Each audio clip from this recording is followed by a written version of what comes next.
open source is I think we like to think that we're just a free community, but you start to need a legal place for it. Thinking, who owns the servers?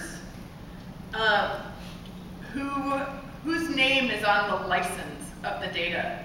So very sort of boring lawyer things that become necessary if your project's successful. So the OpenStreetMap Foundation owns the servers and is responsible for the license and supporting the project. Legal and financial. So the how. This probably is not a surprise to people from the OpenStreetMap community here. It's often a surprise to people from outside that the OpenStreetMap Foundation is entirely volunteers. There is no staff, and people use their free time to support it. This is through the board of directors, which as mentioned, I'm the chairperson of. And the 7 of us are responsible legally for the organization and elected from a membership. So these numbers are a little old, but there's roughly 600 members of the OpenStreetMap Foundation. And then we've started having corporate members this year. The cost to become a member is £15 for either a normal or an associate member, and the corporate members are £1,000. Do we have members of the OpenStreetMap Foundation in the audience? Any members? Hopefully I can get you interested in joining while I'm here. One important thing to mention is if there's a reason you cannot afford the membership fee, there is a way to ask that that be waived.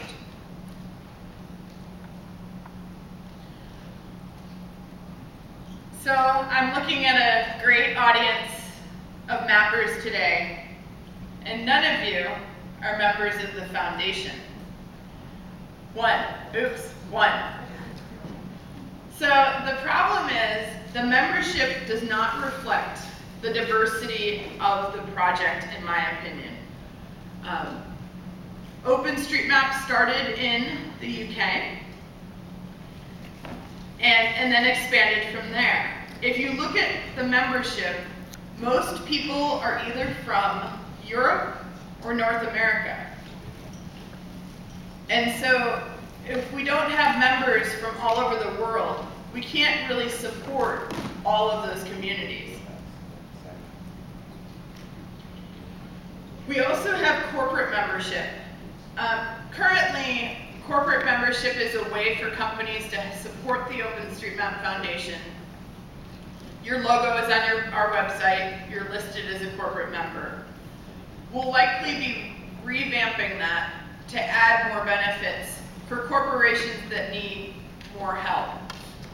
I think an example of that is, so in the United States, when I convince people to use OpenStreetMap, they don't necessarily need a formal agreement. But then in a lot of other countries, for example, when I worked for the humanitarian OpenStreetMap team in Indonesia, by signing an agreement, it could allow you to move forward.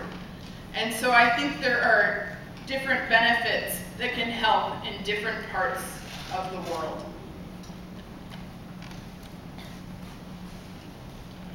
The third aspect of the OpenStreetMap Foundation are the working groups. There's the Communications Working Group.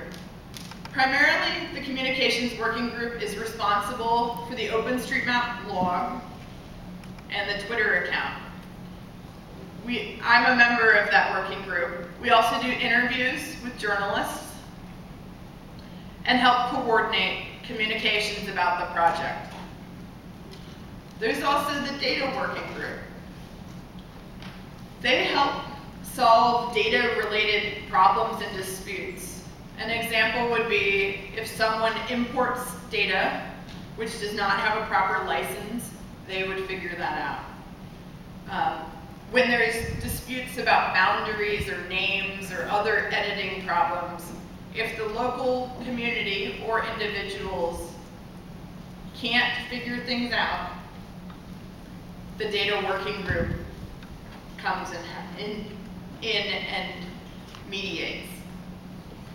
The engineering working group does the software development.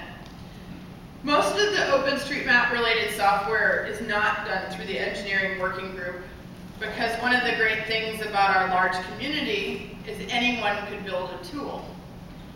But if you go to openstreetmap.org, the website itself, this group is responsible for that. There's also the license working group. When one of their biggest tasks was when OpenStreetMap switched from a Creative Commons license to the Open Database license, the license working group was responsible for that. There's the local chapters working group.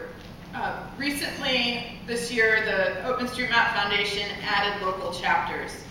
What that does is a local, typically country chapter of OpenStreetMap can sign an agreement with the OpenStreetMap Foundation. The reason for that is the OpenStreetMap Foundation protects the trademark of the phrase OpenStreetMap. And people have freely used that in the community over the years. In this way, you can sign an agreement so it's sure that you have the rights to call yourself OpenStreetMap. There's also the operations working group. They often are the hardest working group in OpenStreetMap. They run all of the servers that allows us to edit and use the data. And then finally, State of the Map Organizing Committee. We did not have a global State of the Map this year, but next year it's happening in Brussels. I'm forgetting what the date is on that, but they're responsible for organizing that with the local State of the Map Committee. So the budget of OpenStreetMap, the OpenStreetMap Foundation, is actually not very big. It's about 70,000 to 100,000 pounds. If you consider that organizations, huge organizations